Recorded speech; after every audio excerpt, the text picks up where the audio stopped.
Latest pharmacy videos देखने के लिए सब्सक्राइब कीजिए हमारे चैनल को और प्रेस कीजिए बेल आइकन। हेलो स्टूडेंट्स, तो आज के वीडियो में हम पैरेंटल डोसेज फॉर्म के बारे में पढ़ने वाले हैं। So let's get started with parental dosage form. सबसे पहले इंट्रोडक्शन देख लेते हैं पैरेंटल डोसेज फॉर्म के बारे में। तो जान लेते हैं कि ये पैरेंटल डोसेज फॉर्म होते क्या है। अब ये जो पैरेंटल ये वर्ड होता है ना, ये ग्रीक वर्ड से डिराइव किया गया है। ग्रीक वर्ड में पैरा एंड एंटेरॉन, ये दो वर्ड मिला के पैरेंटल ये वर्ड बनाया गया है। पैरा का मतलब होता है आउटसाइड और एंटेरॉन का मतलब होता है इंटेस्टाइन। जो ड्रग इंटेस्टाइन के आउटसाइड एडमिनिस्टर किए जाते हैं या फिर इंटेस्टाइन के आउटसाइड रहकर उनका थेरापेटिक एक्टिविटी जो होता है, थेरापेटिक एक्शन जो होती है वो प्रोवाइड करते हैं, वो होते हैं पैरेंटल ड्रग्स या फिर पैरेंटल डोसेज फॉर्म। अब ये जो पैरेंटल्स होते हैं ये स्टेराइल सॉल्यूशन होते हैं या फिर सस्पेंशन होते हैं ड्रग के, जो ऑयली व्हीकल में या फिर एक्वियस व्हीकल में बनाए जाते हैं। और ये जो पैरेंटल डोसेज फॉर्म होते हैं ये other than oral route administer किए जाते हैं, मतलब जिसमें ओरल एडमिनिस्ट्रेशन नहीं होता। अब ये जो पैरेंटल ड्रग होते हैं वो डायरेक्टली वेन्स में एडमिनिस्टर किए जाते हैं या फिर मसल्स में या फिर अंडर द स्किन, इस तरह से उन्हें एडमिनिस्टर किया जाता है। कोई स्पेशलाइज्ड टिश्यू होते हैं जैसे कि स्पाइनल कॉर्ड, तो इन जैसे टिश्यूज़ में, वेन्स में, मसल्स में और स्किन के अंदर सिरिंज या फिर नीडल को इंसर्ट करके पैरेंटल डोसेज फॉर्म का एडमिनिस्ट्रेशन किया जाता है। ये जो टर्म पैरेंटल होती है ये एलिमेंट्री कैनल को अवॉइड करती है, मतलब जो एलिमेंट्री कैनल होता है स्टमक, इंटेस्टाइन, लार्ज इंटेस्टाइन, उसमें ये ड्रग या फिर ड्रग डिलीवरी सिस्टम इंक्लूड नहीं होती। ये एलिमेंट्री कैनल को बाईपास कर देती है और डायरेक्टली बॉडी टिश्यूज़ में पैरेंटल डोसेज दिए जाते हैं। Parenteral injection should be introduced through the same route for which they are intended. अब ये जो पैरेंटल प्रिपरेशन होते हैं वो इंट्रावेनस रूट से दिए जाते हैं, इंट्रामस्कुलर रूट से दिए जाते हैं या फिर सबक्यूटेनियस रूट से दिए जाते हैं। लेकिन अगर हम इंट्रावेनस का इंजेक्शन इंट्रामस्कुलरली देते हैं या फिर इंट्रामस्कुलर रूट से देने वाली इंजेक्शन इंट्रावेनस रूट में देंगे तो ये बॉडी के लिए काफ़ी कॉम्प्लिकेशंस क्रिएट कर सकता है। इसीलिए पैरेंटल इंजेक्शन जिस रूट से हमें देने के लिए कहा गया है, जिस रूट से देने के लिए सेफ होता है, उसी रूट से हमें इंट्रोड्यूस करनी चाहिए और ये कंपलसरी भी है।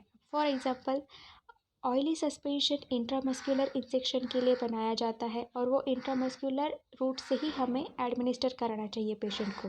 अगर गलती से भी ऑयली सस्पेंशन हम इंट्रावेनस रूट से दे देंगे तो वो पेशेंट के लिए बहुत ही ज़्यादा डेंजरस साबित हो सकता है, इससे किसी की जान भी जा सकती है। कुछ पोटेंट ड्रग्स होते हैं। अब पोटेंट ड्रग्स मतलब क्या? पोटेंट ड्रग मतलब ऐसे ड्रग अगर जिन्हें हम स्मॉल क्वांटिटी में भी पेशेंट को एडमिनिस्टर करें तो वो बहुत जल्दी इफेक्ट देते हैं, बहुत ज़्यादा इफेक्ट देते हैं, तो वो होते हैं पोटेंट ड्रग्स। तो अगर ऐसे पोटेंट ड्रग की डोज हम इंट्रामस्कुलर इंजेक्शन देने की जगह उसे आईवी रूट से दे देंगे तो इस केस में पेशेंट की जान जा सकती है। तो ये it may prove fatal if given by IV route. Fatal मतलब जान जा सकती है किसी की। तो वो जो केसेस होती है वो पोटेंट ड्रग के केस में हम देख सकते हैं। वहाँ पे अगर थोड़ी सी भी चूक हो गई तो किसी की जान जा सकती है। तो ये चीज़ें हमें ध्यान में रखनी पड़ती है जब भी हम पैरेंटल डोसेज फॉर्म पेशेंट को एडमिनिस्टर कर रहे होते हैं, तो इसलिए हमें ट्रेंड पर्सन की ज़रूरत रहती है वहाँ पे। अब देख लेते हैं कि पैरेंटल डोसेज फॉर्म के एडवांटेजेस क्या है। ये जो पैरेंटल डोसेज फॉर्म होते हैं वो उन पेशेंट्स के लिए काफ़ी यूज़फुल होते हैं जो ओरली ड्रग एडमिनिस्टर नहीं कर पाते, या फिर कुछ पेशेंट बहुत ज़्यादा वोमिटिंग कर रहे हैं या फिर अनकॉन्शियस है, चक्कर आई है, कोमा में है, या फिर कुछ ऐसे ऐसे पेशेंट्स हैं जो ओरल रूट से ड्रग एडमिनिस्टर नहीं कर पाते, तो उन्हें हम इंजेक्शन की मदद से पैरेंटल रूट से इंजेक्शन दे सकते हैं, उन्हें वो डोज दे सकते हैं। Next advantage is rapid onset of action and complete bioavailability. जो पैरेंटल रूट होता है उसमें ऑनसेट ऑफ एक्शन बहुत रैपिड होता है, बहुत जल्दी इफेक्ट मिलता है, क्योंकि अगर हम इंट्रावेनस रूट से या फिर इंट्रामस्कुलर रूट से दे रहे हैं तो वो ब्लड स्ट्रीम में बस कुछ ही मिनटों में वो पूरे बॉडी में पहुंच जाएगा। और उसकी बायो अवेलेबिलिटी जो होती है वो भी कंप्लीट बायो अवेलेबिलिटी होती है, 100% बायो अवेलेबिलिटी होती है, क्योंकि ओरल रूट से जब हम ड्रग एडमिनिस्टर करते हैं तो फिर ADME ये जो फार्माकोकाइनेटिक की प्रोसेस है वो पूरी प्रोसेस से वो फॉलो होगा।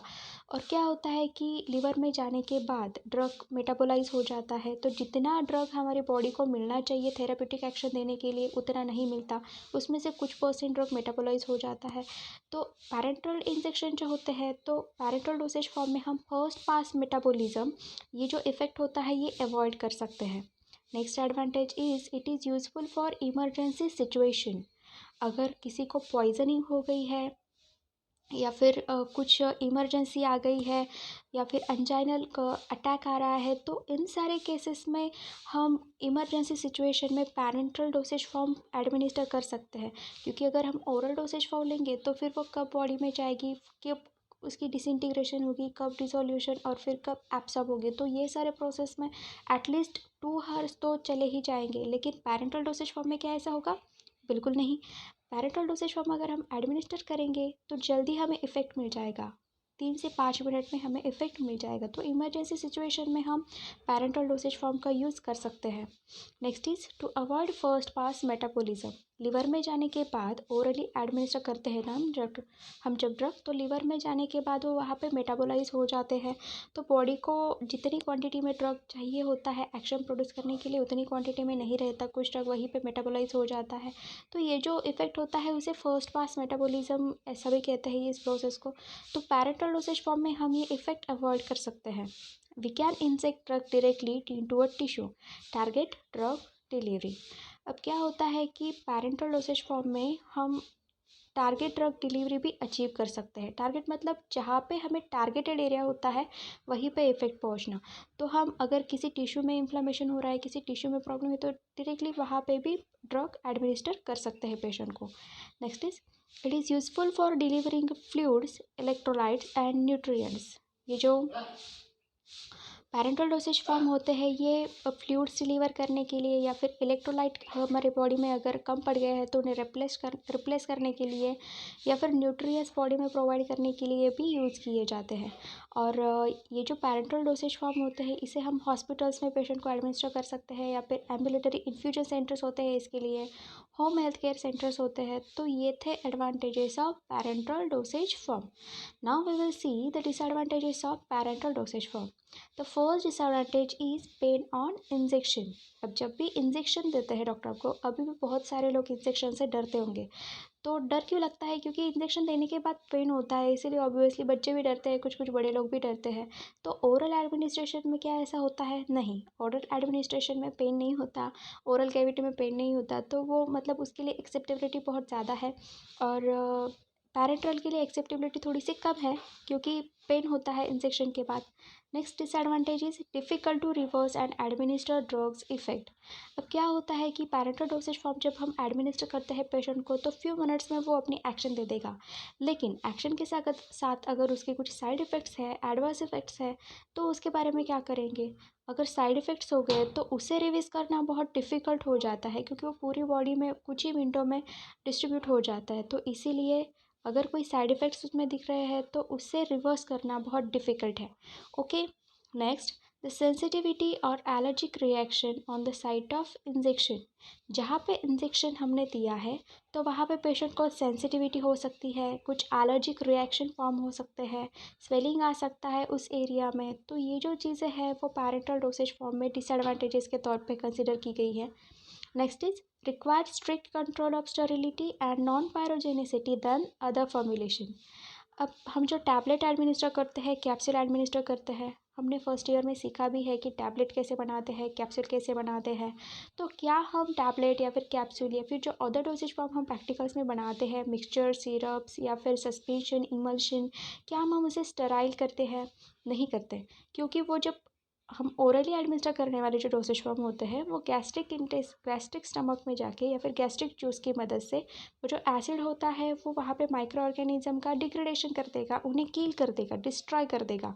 लेकिन ये जो ड्रग हम डायरेक्टली वेन में या फिर आर्टरीज में, मसल्स में इंट्रोड्यूस कर रहे हैं पैरेंटल डोसेज फॉर्म, तो वो क्या होगा, वो ऑटोमेटिकली ब्लड में चले जाएंगे। और ब्लड में अगर हम माइक्रो ऑर्गेनिज्म ने जो कंटामिनेट किया हुआ प्रिपरेशन है अगर वो इंजेक्ट करेंगे तो ऑब्वियसली हमारी बॉडी के लिए कॉम्प्लिकेशंस फॉर्म कर देगा। तो इसीलिए जब भी हम पैरेंटल प्रिपरेशन बनाते हो तो उन्हें स्टेराइल होना, स्टेराइल मतलब free from micro organism. Sterile होना बहुत ज़्यादा ज़रूरी होता है क्योंकि पैरेंटल प्रिपरेशन डायरेक्टली हमारी बॉडी के ब्लड स्ट्रीम में इंटर करते हैं। ओके, साथ ही साथ उन्हें नॉन पायरोजेनिक होना भी कंपलसरी है। पायरोजेंस क्या होते हैं? Pyrogen are the agent which increase the body temperature. तो पायरोजन मतलब वो एजेंट जो बॉडी का टेम्परेचर इंक्रीज करते हैं। तो हम जब भी इंजेक्शन लेते हैं तो उसमें पायरोजन नहीं होने चाहिए। वो जो प्रिपरेशन होता है वो पायरोजन फ्री होना चाहिए, नॉन पायरोजेनिक होना चाहिए, तभी वो हमारी बॉडी में जाके बॉडी का टेम्परेचर इंक्रीज नहीं कर पाएंगे। तो ये जो स्टेरिलिटी और पायरोजेनिसिटी है वो हमेशा हमें पैरेंटल प्रिपरेशन के लिए चेक करनी होती है। Next is train person is required. अब ये जो इंजेक्शंस होते हैं ना, उसे देने के लिए ट्रेन पर्सन की ज़रूरत होती है। अब हॉस्पिटल में डॉक्टर्स होते हैं, कंपाउंडर्स होते हैं या फिर नर्सेस होती है, तो वो प्रैक्टिस होती है, उनको ट्रेन पर्सन होते हैं, वो तभी वो इंजेक्शन दे पाएंगे क्योंकि वो जो सिरिंज है उसे भी फिल करते वक्त उसमें बबल्स नहीं होने चाहिए, वो एक्यूरेट फील होनी चाहिए। फिर साइट ऑफ इंजेक्शन जो होती है, साइट ऑफ एडमिनिस्ट्रेशन जो होती है वो भी एक्यूरेट होनी चाहिए। अब जैसे कि हमने देखा पहले कि जो पैरेंटल प्रिपरेशन होते हैं वो इंट्रामस्कुलर में अगर हमें इंजेक्ट करने होंगे तो इंट्रामस्कुलर में ही इंजेक्ट होने चाहिए, न कि इंट्रावेनस में। तो इंट्रावेनस में अगर इंजेक्ट करेंगे ऑयली सस्पेंशन तो फेटल केसेस में भी हम देख सकते हैं, पोटेंट ड्रग के केस में। तो इसीलिए हमें ट्रेन पर्सन की ज़रूरत होती है ताकि उनसे कोई गलती ना हो और पेशेंट की जान ना चली जाए। Okay, then it requires specialized equipment, device and techniques to prepare and administer the drug. अब ये जो पैरेंटल प्रिपरेशन होते हैं ना, उन्हें बनाने के लिए स्पेशल इक्विपमेंट की ज़रूरत पड़ती है, डिवाइसेस की ज़रूरत पड़ती है या फिर स्पेशल टेक्निक्स की ज़रूरत पड़ती है उन्हें प्रिपेयर करने के लिए। जब तक वो एडमिनिस्टर ना हो जाए तब तक हमें स्टेरिलिटी का ख्याल तो रखना ही है। तो स्पेशलाइज इक्विपमेंट कौन कौन से लगेंगे पैरेंटल डोसेज फॉर्म बनाते वक्त? तो पैरेंटल डोसेज फॉर्म जो होते हैं वो हमेशा फ्री फ्रॉम माइक्रो ऑर्गेनिज्म होने चाहिए। तो इसीलिए हमें उसे लैमिनार एयर फ्लो में बनाना पड़ता है, जो लैब लेवल पे अवेलेबल होते हैं। हमारी लैब में भी अवेलेबल है, तो आप लैब में जाके वो चेक कर सकते हैं कि वो किस तरह से दिखते हैं लैमिनार एयर फ्लो। मैं उसका डेमो आपको दे दूँगी। तो लैमिनार एयर फ्लो जैसे जो डिवाइसेस होते हैं वो बैक्टीरियल कंटामिनेशन नहीं होने देते प्रिपरेशन बनाते दौरान। तो उन चीज़ों की मतलब उन इक्विपमेंट की हमें ज़रूरत पड़ती है पैरेंटल प्रिपरेशन बनाते वक्त। Next, it is more expensive and costly to produce. अभी जो पैरेंटल डोसेज फॉर्म होते हैं उसमें इतने महंगे महंगे इक्विपमेंट लगते हैं। लैमिनार एयर फ्लो हुआ, असेप्टिक कैबिनेट हुआ, तो उनका डिज़ाइन, उनका वेयर हाउसिंग वगैरह वगैरह, तो ये जो प्रोडक्ट होते हैं ये ज़्यादा कॉस्टली जाते हैं, एक्सपेंसिव होते हैं। तो ये थे disadvantages of parenteral dosage form. Now we will see the routes of administration of parenteral dosage form. ये जो ड्रग्स होते हैं पैरेंटल ड्रग, वो बॉडी के ऑर्गन में या फिर एरिया, बॉडी के एरिया में इंजेक्ट किए जाते हैं। तो उसमें से फर्स्ट रूट है इंट्राडर्मल, और जिसे हम इंट्राक्यूटेनियस इस ऐसा भी कहते हैं। तो इंट्राडर्मल और इंट्राक्यूटेनियस इंजेक्शन। अब ये जो इंजेक्शन होते हैं इंट्राडर्मल इंजेक्शन, वो डर्मिस और एपिडर्मिस स्किन की जो लेयर होती है उन दोनों के बीच में इसे इंजेक्ट किया जाता है। और इसके लिए स्किन की जो लेफ़्ट फोर आर्म होती है उसे सिलेक्ट किया जाता है और वहाँ पे इंजेक्ट किया जाता है।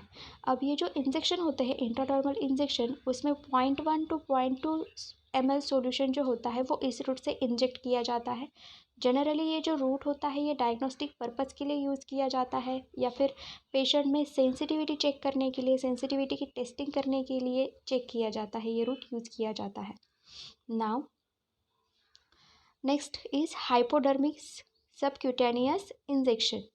अब ये जो हाइपोडर्मिस सबक्यूटेनियस इंजेक्शन होते हैं ये सबक्यूटेनियस टिश्यू में इंजेक्ट किए जाते हैं जो स्किन के अंडर होते हैं। इसमें जो क्वांटिटी होती है इंजेक्शन की वो 1 ml या फिर 1 ml से कम होती है, जो अपर आर्म में इंजेक्ट की जाती है। अब आप यहाँ पे देख सकते हैं, ये है एंटेरियर व्यू और ये है पोस्टेरियर व्यू। तो यहाँ पे जो ये डॉट दिखाई दे रहे हैं ना, तो यहाँ पे इंजेक्ट किया जाता है।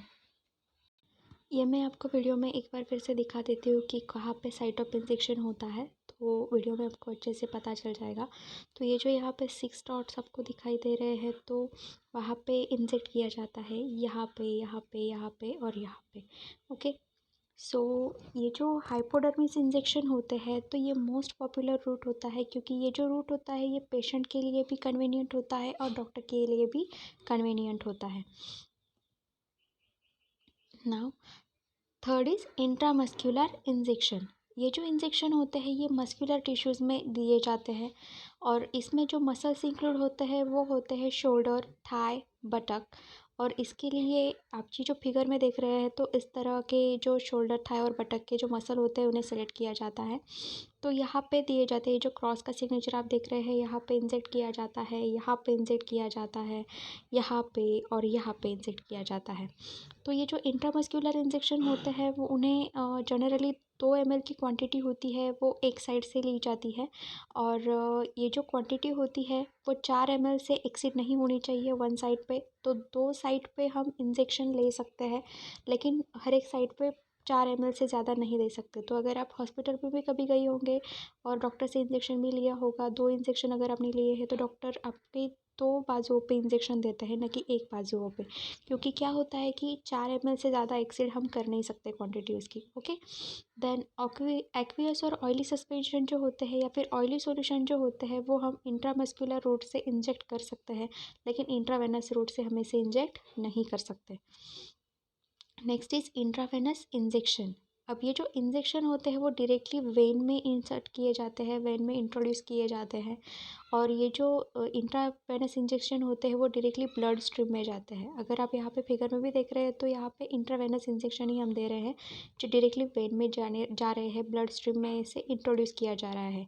इसके लिए मीडियन बेसिलिक वेन सिलेक्ट की जाती है, वो जो एंटीरियर सरफेस के नियर होती है एल्बो के।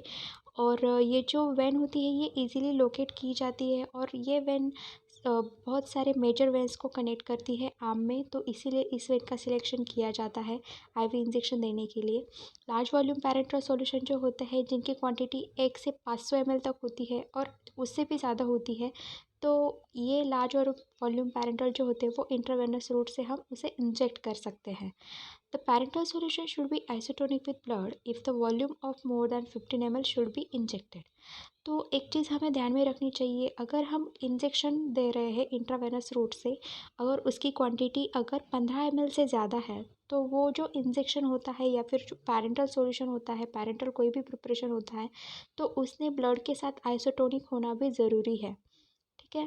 Then next is intra arterial injection.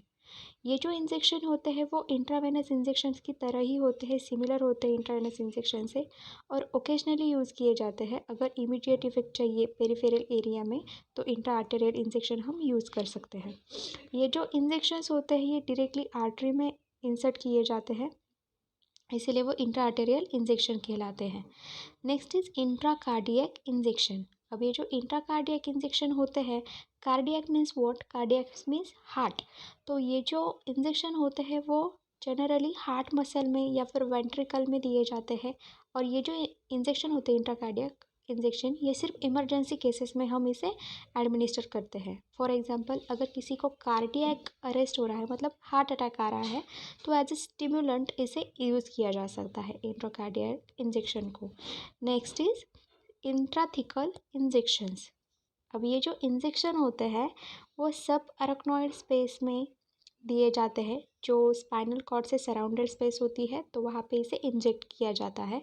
और ये जो इंट्राथिकल इंजेक्शन होते हैं वो जनरली स्पाइनल एनेस्थीसिया देने के लिए उसे यूज़ किया जाता है।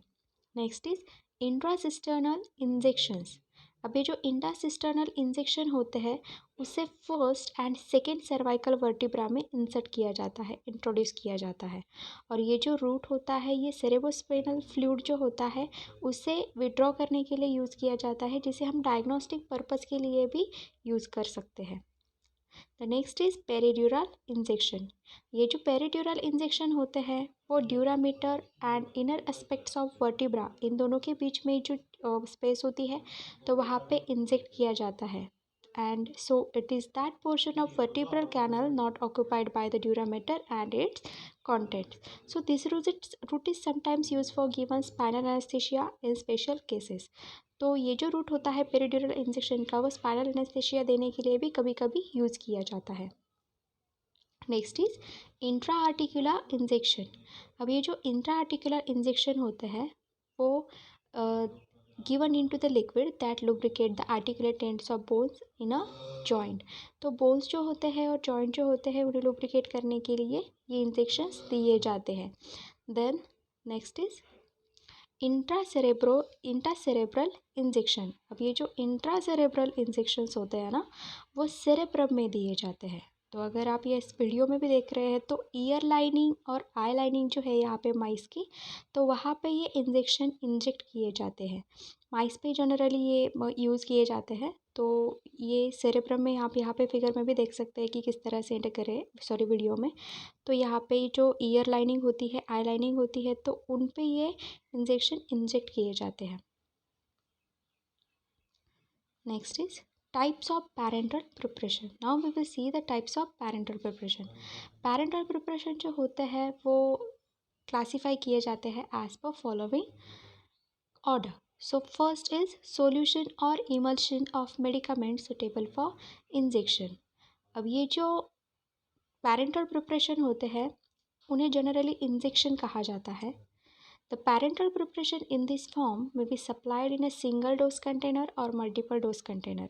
Solution और emulsion containing medicament जो होते हैं तो वो जनरली सिंगल डोज कंटेनर में भी अवेलेबल होते हैं या फिर मल्टीपल डोज कंटेनर में अवेलेबल होते हैं। और इसकी जो वॉल्यूम होती है वो 0.5 ml से 1 लीटर तक वेरी की जाती है। इसमें एग्जांपल है atropine sulphate injection and dextrose injection. Next is sterile solid. The drugs which are not stable in a solution are prepared and supplied as dry sterile solids which are dissolved in suitable solvent and immediately before its administration. अब क्या होता है कि कुछ drug ऐसे होते हैं जो सॉल्यूशन फॉर्म में अनस्टेबल होते हैं।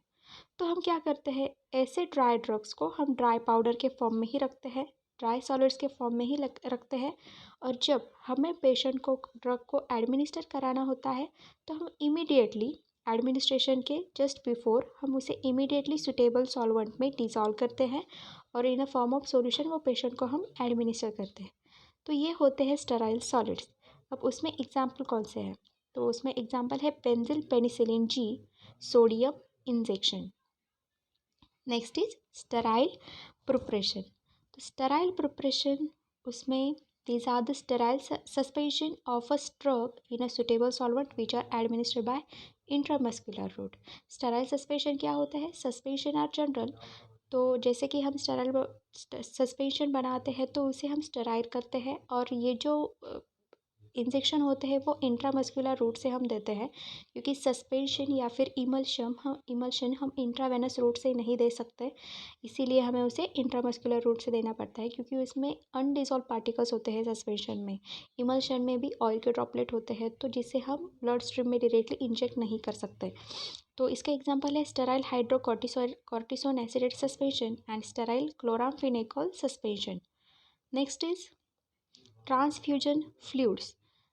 These are parenteral solution which are administered by intravenous route and these are generally used for nutrition and to maintain the electrolyte balance. अभी जो ट्रांसफ्यूजन फ्लूइड होते हैं ये इंट्रावेनस रूट से दिए जाते हैं और ये ट्रांसफ्यूजन फ्लूइड जो होते हैं वो जनरली पैरेंटल सॉल्यूशन होते हैं और इसे अगर बॉडी में न्यूट्रिशन की कमी हो गई है तो उसे एडमिनिस्टर करने के लिए या फिर इलेक्ट्रोलाइट बैलेंस जो होता है उसे मेंटेन करने के लिए दिए जाते हैं। तो ये जो हमने 4 टाइप देखे पैरेंटल डोसेज फॉर्म के, solution and suspension, sterile solids, then suspension और उसके बाद ट्रांसफ्यूजन फ्लूइड। तो ये है अकॉर्डिंग टू डोसेज फॉर्म के अकॉर्डिंगली किस तरह से पैरेंटल डोसेज फॉर्म का क्लासिफिकेशन किया जाता है। अब इसके अलावा डोसेज फॉर्म का और 2 टाइप में क्लासिफिकेशन किया जाता है according to their capacity. Okay, अब ट्रांसफ्यूजन फ्लूइड में जो एग्जांपल आते हैं वो है Ringer solution, dextrose solution and sodium chloride solution. अब हम देखने वाले हैं कि कैपेसिटी के अकॉर्डिंगली लार्ज पैरेंटल का किस किस टाइप्स में फिर से क्लासिफिकेशन किया जाता है। तो पैरेंटल का according to their capacity small volume parental and large volume parental, इन 2 टाइप में क्लासिफिकेशन किया जाता है। स्मॉल वॉल्यूम पैरेंटल्स क्या होते हैं, small volume parentals it is an injection that is packed in container. Small volume parental जो होते हैं उन्हें इंजेक्शन कहते हैं इन जनरल, और लार्ज वॉल्यूम पैरेंटल जो होते हैं उन्हें प्रोडक्ट कहते हैं एज अ प्रोडक्ट। ठीक है, सो स्मॉल वॉल्यूम पैरेंटल्स में सबसे पहले देख लेते हैं। It is act as an injection that is packed in a container labelled as containing 100 ml और लेस। ये जो इंजेक्शन होते हैं तो उनकी क्वांटिटी 100 ml या फिर उससे कम हो सकती है। और इसके एग्जाम्पल होते हैं solution, suspension, emulsion and dry powders. अब लार्ज वॉल्यूम पैरेंट्रल्स क्या होते हैं? तो large volume parenteral it act as a product in a container. अगर कंटेनर में 100 ml से ज़्यादा क्वांटिटी है तो वो लार्ज वॉल्यूम पैरेंट्रल ऐसा हम उसे कंसिडर करेंगे। और ये जो लार्ज वॉल्यूम पैरेंट्रल होते हैं उसमें मोर दैन 100 ml इतनी क्वांटिटी होती है, और ये या फिर ये सिंगल डोज इंजेक्शन इस तरह से भी एक्ट करते हैं। अब सिंगल डोज इंजेक्शन वो कैसे हो सकता है? आपने सलाइन की बोतल देखी हुई है, तो वो जो सलाइन है क्या वो हम उसे डोज में देते हैं कि 5 ml अभी दिया, 5 ml कल लेंगे, 5 ml परसों लेंगे? ऐसा तो नहीं होता, राइट? अगर वो सलाइन हमें लेना है तो वो एट अ टाइम लेना पड़ता है, तो वो हुआ सिंगल डोज इंजेक्शन। तो large volume parenteral is an example, sorry, saline is an example of large volume parenteral. अब ये जो लार्ज वॉल्यूम पैरेंट्रल होते हैं वो जनरली आईवी इन्फ्यूजन जो होते हैं उन्हें एडमिनिस्टर करने के लिए इंटेंडेड होते हैं। नाउ ये जो सॉरी ये जो लार्ज वॉल्यूम पैरेंट्रल होते हैं वो डायरेक्टली ब्लड स्ट्रीम में, मतलब इंट्रावेनस प्रिपरेशन होते हैं जो डायरेक्टली ब्लड स्ट्रीम में इंजेक्ट किए जाते हैं, या फिर बॉडी कैविटीज़ होती है या फिर सर्जिकल एरियाज जो होते हैं उन बॉडी कैविटीज़ में डायरेक्टली पोर भी किए जाते हैं, जिसे हम इरिगेटिंग सॉल्यूशन की फॉर्म में भी हम यूज़ कर सकते हैं। या फिर बॉडी कैविटी में हम जैसे हम अगर लार्ज वॉल्यूम पैरेंट्रल यूज़ कर रहे हैं तो वो पेरिटोनियल डायलिसिस के लिए भी यूज़ किया जा सकता है। और ये जो लार्ज और पैरेंट्रल होते हैं उन्होंने हमेशा स्टेराइल होना चाहिए, नॉन पायरोजेनिक होना चाहिए and free from particulate matter, ऐसा भी होना चाहिए। पार्टिकुलेट मैटर क्या होता है कि अगर कोई प्रिपरेशन आपने बना के कंटेनर में रखा हुआ है, ट्रांसपेरेंट कंटेनर में, तो अगर उसमें कुछ पार्टिकल्स दिख रहे हैं आपको तो वो होता है पार्टिकुलेट मैटर।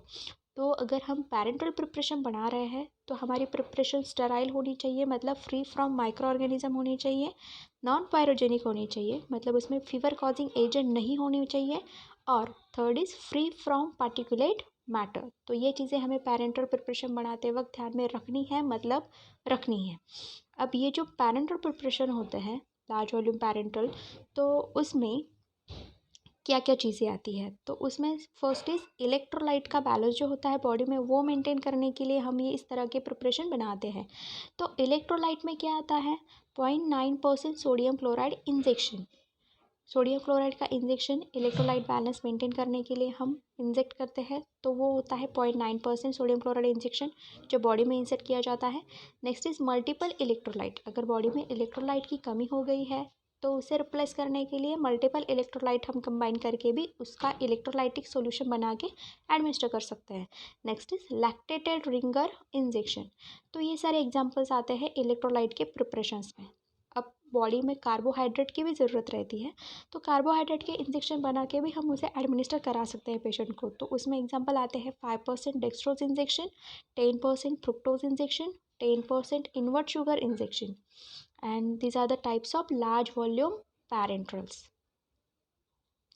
उसके बाद न्यूट्रिशनल सॉल्यूशंस भी हम बॉडी में इंजेक्ट करते हैं, जिसमें आते हैं प्रोटीन्स और lipid emulsion, total parental nutrition जो हम इन डिटेल पढ़ने वाले हैं अपकमिंग स्लाइड्स में, इंट्रावेनस एडमिक्सचर दिए जाते हैं, पेरिटोनियल डायलिसिस फ्लूइड दिए जाते हैं, या फिर इरिगेटिंग सॉल्यूशन। इरिगेटिंग सॉल्यूशन मतलब any fluid use to rinse the an organ और बॉडी कैविटी। अगर किसी बॉडी कैविटी को या फिर बॉडी ऑर्गन को हमें रिंस करना है, धोना है, तो उसके लिए भी हम इरिगेटिंग सॉल्यूशन के तौर पे पैरेंटल प्रिपरेशन यूज़ कर सकते हैं जो स्टेराइल होते हैं, नॉन पायरोजेनिक होते हैं and free from particulate matter ऐसे होते हैं। तो इस तरह के प्रिपरेशन हम यूज़ करते हैं।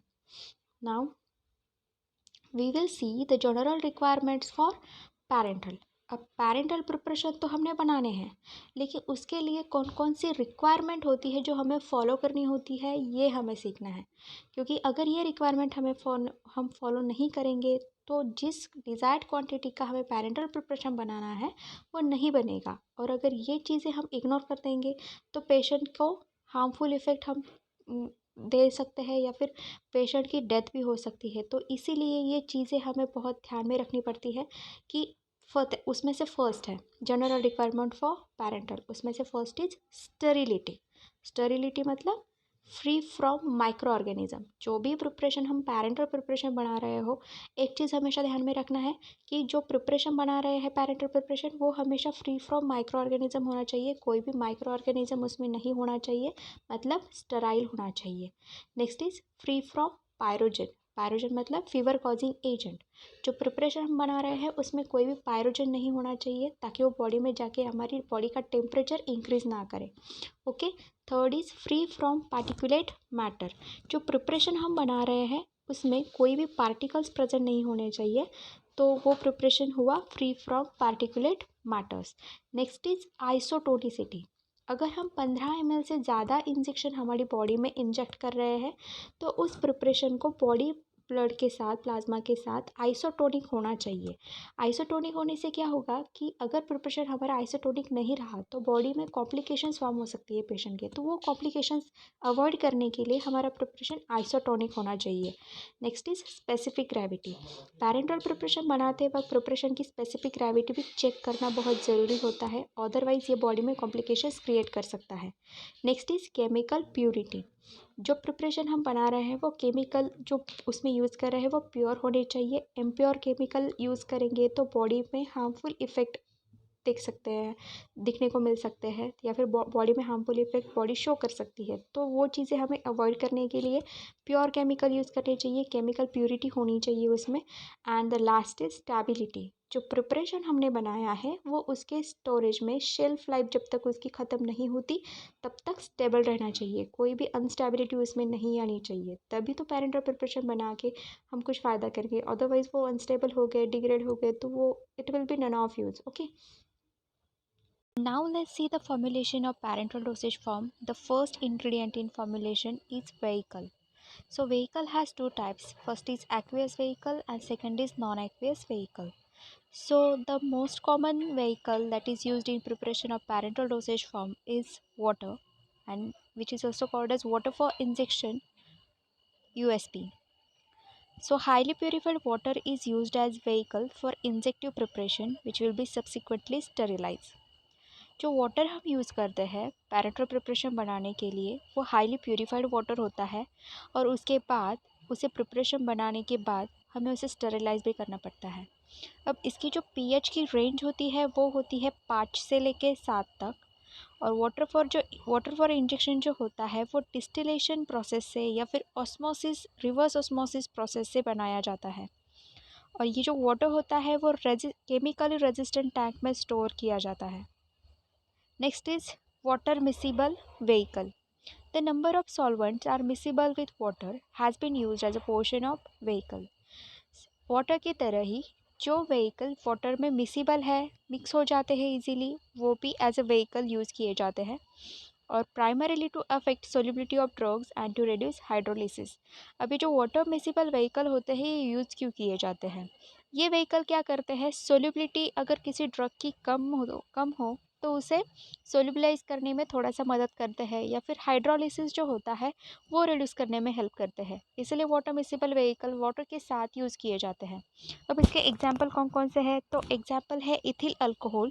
जो कार्डियक ग्लाइकोसाइड्स होते हैं वो वाटर में ज़्यादा मिसिबल नहीं होते, सोल्यूबल नहीं होते, तो उन्हें सोल्यूबलाइज करने के लिए हम इथिल अल्कोहल यूज़ कर सकते हैं as a water miscible vehicle. Next is liquid propylene glycol, and third is glycerin. So these are the example of water miscible vehicles. Next is non-aqueous vehicles. So non-aqueous vehicle contain fixed oil. उसमें आते हैं vegetable origin से जो isolate किए हुए हैं, synthesise किए हुए हैं वो oil, liquid, rancid resistance, unsaturated, free fatty acid content. Fixed oil में ये सब चीज़ें आती है। उसके बाद नॉन एक्वेस व्हीकल में हम peanut oil, corn oil, cottonseed oil और sesame oil, soybean oil, ethyl oleate, isopropyl myristate जैसे नॉन एक्वियस व्हीकल जो होते हैं वो यूज़ करते हैं। अब नॉन एक्वियस व्हीकल म्हणजे जिसमें वाटर है ही नहीं वो होते हैं नॉन एक्वियस व्हीकल में, तो उसमें जनरली ऑयल्स आते हैं। तो ऑयल्स में हमने जो भी आते हैं उनके एग्जांपल देखे, जैसे कि peanut, corn oil, cottonseed oil, sesame oil, soybean oil etcetera. Then antibacterial agent. तो ये जो व्हीकल हमने देखे water miscible vehicle, aqueous vehicle and non aqueous vehicle. तो ये तो थे व्हीकल, और उनके साथ साथ कुछ और भी एजेंट्स हम पैरेंटल प्रिपरेशन में यूज़ करते हैं। तो वो कौन से हैं वो हम देख रहे हैं। तो उसमें से फर्स्ट आता है एंटीबैक्टीरियल एजेंट। अब ये जो एंटीबैक्टीरियल एजेंट होते हैं वो मल्टीपल डोज कंटेनर्स में ऐड किए जाते हैं। अब मल्टीपल डोज कंटेनर में ऐड क्यों करेंगे, क्योंकि मल्टीपल डोज कंटेनर जो होते हैं तो उसमें हम मल्टीपल टाइम्स इंजेक्शन देते हैं पेशेंट को उसी कंटेनर में से निकाल के। तो क्या होता है कि अब जब हम उसे हैंडल कर रहे हैं तो हैंडलिंग के दौरान माइक्रो ऑर्गेनिज्म का कंटामिनेशन हो सकता है। तो उन माइक्रो ऑर्गेनिज्म की ग्रोथ को लिमिटेड रखने के लिए हम एंटीमाइक्रोबियल एजेंट या फिर एंटीबैक्टीरियल एजेंट यूज़ कर सकते हैं। अब उसके एग्जाम्पल जो है वो है phenyl mercuric nitrate and thiomersal 0.01% concentration में हम उसे यूज़ कर सकते हैं। और next is benzethonium chloride and benzalkonium chloride 0.01% का कॉन्सेंट्रेशन हमें यूज़ करना है। Next is phenol and cresol 0.05% concentration में। And next is chlorobutanol 0.05% concentration में। तो ये कॉन्सेंट्रेशन होता है एंटीबैक्टीरियल एजेंट का। तो पैरेंटल प्रिपरेशन बनाते वक्त हमें इसी कॉन्सेंट्रेशन में ये सारे एंटीबैक्टीरियल एजेंट यूज़ करने होते हैं। Next is buffers. बफर्स क्या होते हैं, buffers are the chemical agent which are use to maintain the pH. ठीक है, क्या होता है कि प्रिपरेशन जब हम बनाते हैं तो टाइम के साथ साथ प्रिपरेशन का पीएच भी कम ज़्यादा होते रहता है। तो पीएच हमें हमेशा जो रेंज दी हुई होती है तो उसी रेंज में मेंटेन करना होता है। इसीलिए हम बफर्स ऐड करते हैं ताकि स्टोरेज के जो पीरियड होते हैं तो उनमें अब प्रिपरेशन अपना पीएच चेंज ना करे केमिकल रिएक्शन की वजह से या फिर इन्वायरमेंटल चेंज की वजह से। तो इसीलिए बफर्स भी ऐड किए जाते हैं। Buffer are use to stabilise a solution from chemical degradation. जो केमिकल डिग्रेडेशन होता है स्टोरेज के पीरियड में तो वो डिग्रेडेशन ना हो, इसीलिए प्रिपरेशन में बफर्स ऐड किए जाते हैं ताकि वो स्टेबल रहे। सिट्रेट और एसिटेट बफर जो होते हैं वो मेनली यूज़ किए जाते हैं। उसी के साथ साथ सोडियम बेंजोएट और बेंजोइक एसिड यूज़ किया जाता है। Sodium tartrate and tartaric acid भी यूज़ किए जाते हैं। फॉस्फेट बफर यूज़ किए जाते हैं। तो ये जो थे citrate, acetate buffer, sodium benzoate, benzoic acid buffer, sodium tartrate and tartaric acid, phosphate buffer, ये तो थे examples of buffers. Now the next is antioxidant. अब एंटीऑक्सीडेंट क्या होते हैं, एंटीऑक्सीडेंट वो ड्रग होते हैं या फिर वो एजेंट होते हैं जो ऑक्सीडेशन को प्रिवेंट करते हैं और ऑक्सीडेशन से हमारे ड्रग को या फिर हमारे फॉर्मुलेशन को, प्रिपरेशन को प्रोटेक्ट करते हैं। So antioxidant are the agent which are use to protect the formulation from oxidation and it acts in two ways. The first way is it acts as a reducing agent. तो reducing agent के जो example होते हैं तो उनके 3 example हैं। First is ascorbic acid, second sodium bisulfite which is used in 0.01% concentration, and third is thiourea. Antioxidants are also acting as a blocking agent and it has an example of tocopherol. So these are the examples of antioxidant which are acting in two ways. First is reducing agent and second is blocking agent. And the next ingredient is surfactant. Surfactants are used to solubilize the active ingredient. क्या होता है कि जो active ingredient हम use करने वाले होते हैं पैरेंटल प्रिपरेशन में उसमें एक्वियस सोल्युबिलिटी थोड़ी सी कम होती है। तो इसीलिए हम उसमें सर्फेक्टेंट ऐड करते हैं। सर्फेक्टेंट क्या काम करते हैं, किसी भी एजेंट को या फिर किसी भी ड्रग को सोल्युबलाइज करने का या फिर सोल्युबिलिटी इंक्रीज़ करने का काम करता है सर्फेक्टेंट। सो इसीलिए भी पैरेंटल प्रिपरेशन में हम सोल्युबिलिटी को एनहांस करने के लिए सर्फेक्टेंट ऐड करते हैं। So example of such surfactants are polyoxyethylene, sorbitan monooleate and sorbitan monooleate. Next is tonicity agent. So ये जो टोनिसिटिंग एजेंट होते हैं वो पैरेंटल प्रिपरेशन में ऐड करना बहुत ही ज़रूरी होता है, क्योंकि क्या होता है कि अगर 15 ml से ज़्यादा हमारे बॉडी में पैरेंटल प्रिपरेशन को हम एडमिनिस्टर कर रहे हैं तो उस पैरेंटल प्रिपरेशन को टोनिसिटी एजेंट ऐड करना बहुत इम्पॉर्टेंट होता है। अगर नहीं किया तो क्या होगा, अगर आइसोटोनिक नहीं रहा सॉल्यूशन तो जो रेड ब्लड सेल्स होती है हमारे ब्लड में वो डिस्ट्रक्ट हो सकती है टोनिसिटी मैच ना होने की वजह से। स्किन में या फिर वो जो टिश्यू होती है जहाँ पे इंजेक्ट किया है वहाँ पे इरिटेशन हो सकती है या फिर टिश्यू परमानेंटली डैमेज भी हो सकती है। तो ये सारी चीज़ें अवॉइड करने के लिए हमें टोनिसिटी एजेंट ऐड करने होते हैं ताकि जो पैरेंटल प्रिपरेशन हम बना रहे हैं वो हमारे ब्लड के साथ, प्लाज्मा के साथ आइसोटोनिक रहे. Okay, then more important for large volumes and rapidly administered and extravascular injections. अब ये जो टोनिसिटी एजेंट होते हैं वो लार्ज वॉल्यूम पैरेंटल के लिए बहुत ज़्यादा इम्पोर्टेंट होते हैं. और ये जो टोनिसिटी एजेंट है वो टोनिसिटी मेंटेन करने के साथ साथ पेन जो होता है इंजेक्शन का वो भी रिड्यूस करने में हेल्प करते हैं. अब ये जो टोनिसिटी एजेंट्स होते हैं उनके एग्जाम्पल कौन से होते हैं, तो example is sodium chloride and potassium chloride. अब वाटर फॉर हमने 0.9% सोडियम क्लोराइड का जो सॉल्यूशन बनाया था तो वो as a tonicity agent act करता है. उसके साथ साथ पोटेशियम क्लोराइड भी हम यूज़ कर सकते हैं. Dextrose, mannitol and sorbitol are some of the examples of tonicity agent. And the last ingredient which are part of parenteral preparation is chelating agent. Chelating agents are used to remove trace elements that catalyze oxidative degradation, and ethylene diamine tetraacetic acid is the example of chelating agent. Along with chelating agent, co-solvents also has an important role in the preparation of parenteral preparation because it has a improved solubility. अगर किसी एक्वेयस vehicle में हमारा drug soluble नहीं हो रहा है तो को सॉल्वेंट ऐड करके हम उसकी सॉल्युबिलिटी एनहांस कर सकते हैं, इम्प्रूव कर सकते हैं. और साथ ही साथ हाइड्रोलिसिस जो होती है, पोटेंशियल ऑफ हाइड्रोलिसिस जो होता है वो भी प्रिवेंट करता है. So cosolvent is something similar to water miscible vehicles. So cosolvents जो होते हैं वो भी हम पैरेंटल प्रिपरेशन में ऐड करते हैं. Okay, so I think we should stop here and we will cover the remaining part in next lecture. Till then, bye bye, and don't forget to subscribe my channel. ये जो red arrow आप देख रहे हैं ना, उसके सामने आपको ब्राइट फार्मा का लोगो दिखाई दे रहा होगा. उस लोगो पे क्लिक करके आप मेरे चैनल को सब्सक्राइब कर सकते हैं. और लेफ्ट हैंड साइड में जो आपको दिख रही है वो है मेरे रिलेटेड वीडियो की लिस्ट. वहाँ पे क्लिक करके आप मेरे रिलेटेड वीडियोस भी देख सकते हैं. तब तक के लिए पढ़ते रहिए और देखते रहिए ब्राइट फार्मा. जल्दी मुलाकात होगी हमारे नेक्स्ट वीडियो में.